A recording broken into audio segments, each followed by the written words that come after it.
TDP ಜೆಡಿಯುಗೆ demand ಅಪ್ಪೋ demand. TDP JDU ಪಕ್ಷಗಳಿಗೆ ಕೈಕಮಲ ಗಾಳವನ್ನ ಹಾಕ್ತಾ ಇದೆ.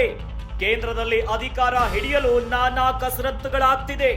ನಿತೀಶ್ ನಾಯ್ಡುಗೆ ಆಫರ್ಗಳ ಮೇಲೆ ಆಫರ್ ಬರ್ತಾ ಇದೆ. ನಿತೀಶ್ಗೆ ಉಪ ಪ್ರಧಾನಿ ಆಫರ್ ಕೊಟ್ಟ ಇಂಡಿಯಾ ಮೈತ್ರಿಕೂಟ. ನಾಯ್ಡುಗೆ ಎನ್ಡಿಎ ಸಂಚಾಲಕ ಜೊತೆಗೆ ಮಂತ್ರಿ ಪಟ್ಟದ ಆಫರ್. ಪ್ರಾದೇಶಿಕ ಪಕ್ಷಗಳ ಜೊತೆ ರಾಷ್ಟ್ರೀಯ ಪಕ್ಷಗಳ ಚೌಕಾಸಿ ವ್ಯವಹಾರ.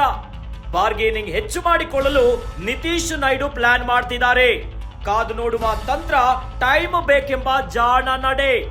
ಯಾರ ಗಾಳಕ್ಕೆ ಬೀಳ್ತಾರೆ ನಿತೀಶ್ ಮತ್ತು ನಾಯ್ಡು? ಲೋಕಸಭಾ ಚುನಾವಣೆಯ ಫಲಿತಾಂಶ ಒಂದೊಂದಾಗಿ ಹೊರಬೀಳುತ್ತಿದ್ದಂತೆ ಇದೀಗ ಪ್ರಾದೇಶಿಕ ಪಕ್ಷಗಳ ಜೊತೆ ರಾಷ್ಟ್ರೀಯ ಪಕ್ಷಗಳ ಚೌಕಾಸಿ ಲೆಕ್ಕಾಚಾರಗಳು ಶುರುವಾಗಿದೆ. ಟಿಡಿಪಿ ಹಾಗೂ ಜೆಡಿಯುಗೆ ಡಿಮ್ಯಾಂಡ್ ಅಪ್ಪೋ ಡಿಮ್ಯಾಂಡ್. ಈಗ ಟಿಡಿಪಿ ಮತ್ತು ಜೆಡಿಯು ಪಕ್ಷಗಳಿಗೆ ಕೈ ಕಮಲ ಎರಡೂ ಕೂಡ ಗಾಳವನ್ನ ಹಾಕ್ತಾ ಇದೆ. ಕೇಂದ್ರದಲ್ಲಿ ಅಧಿಕಾರ ಹಿಡಿಯಲು ನಾನಾ ಕಸರತ್ತುಗಳನ್ನೇ ಮಾಡ್ತಿದ್ದಾರೆ. ಇನ್ನು ನಿತೀಶ್ ಹಾಗೂ ನಾಯ್ಡುಗೆ ಆಫರ್ಗಳ ಮೇಲೆ ಆಫರ್ ಎರಡೂ ಪಕ್ಷಗಳು ನೀಡ್ತಾ ಇದೆ. ಒಂದು ಕಡೆಯಲ್ಲಿ ಕಾಂಗ್ರೆಸ್ ಮೈತ್ರಿಕೂಟ ಒಂದು ಕಡೆಯಲ್ಲಿ ಹೇಳ್ತಾ ಇದ್ರೆ, ಇನ್ನೊಂದು ಕಡೆ ಎನ್ಡಿಎ ಕೂಡ ಆಫರ್ ಮೇಲೆ ಆಫರ್ ಅನ್ನ ಕೊಡ್ತಾ ಇದೆ.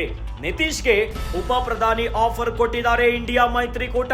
ಇನ್ನೊಂದು ಕಡೆ ನಾಯ್ಡುಗೆ ಎನ್ಡಿಎ ಸಂಚಾಲಕ ಜೊತೆಗೆ ಮಂತ್ರಿ ಪಟ್ಟದ ಆಫರ್ಗಳನ್ನ ಸಹ ನೀಡ್ತಾ ಇದೆ. ಬಾರ್ಗೈನಿಂಗ್ ಹೆಚ್ಚು ಮಾಡಿಕೊಳ್ಳಲು ನಿತೀಶ್ ಮತ್ತು ನಾಯ್ಡು ಜೊತೆ ಸೇರಿ ಒಂದಿಷ್ಟು ಪ್ಲಾನ್ ಗಳನ್ನ ಮಾಡ್ತಿದ್ದಾರೆ. ಕಾದು ನೋಡುವ ಎನ್ನುವಂತ ತಂತ್ರವನ್ನ ಯೂಸ್ ಮಾಡಿಕೊಂಡು ಟೈಮ್ ಬೇಕೆನ್ನುವಂತ ಜಾಣ್ಮೆಯ ನಡೆಯಲು ಹೋಗ್ತಿದ್ದಾರೆ. ಕಾಲಾವಕಾಶ ಬೇಕು. ಯಾಕಂತಂದ್ರೆ ಎನ್ಡಿಎ ಹಾಗೂ ಇಂಡಿಯಾ ಮೈತ್ರಿ ಎರಡೂ ಕೂಟಗಳಿಗೂ ಕೂಡ ಸರ್ಕಾರವನ್ನ ರಚನೆ ಮಾಡಲಿಕ್ಕೆ ಪ್ರಾದೇಶಿಕ ಪಕ್ಷಗಳ ಬೆಂಬಲ ಬೇಕು. ಹೀಗಾಗಿ ಆಫರ್ ಮೇಲೆ ಆಫರ್ ಅನ್ನ ನೀಡ್ತಾ ಇದ್ರೆ ಇತ್ತ ನಿತೀಶ್ ಮತ್ತು ನಾಯ್ಡು ಇರುವರು ಕೂಡ ಜಾಡ್ಮೆಯ ಆಟವನ್ನ ಆಡ್ತಿದ್ದಾರೆ. ಹಾಗಾದ್ರೆ ಯಾರು ಗಾಳಕ್ಕೆ ಬೀಳ್ತಾರೆ ನಿತೀಶ್ ಮತ್ತು ನಾಯ್ಡು?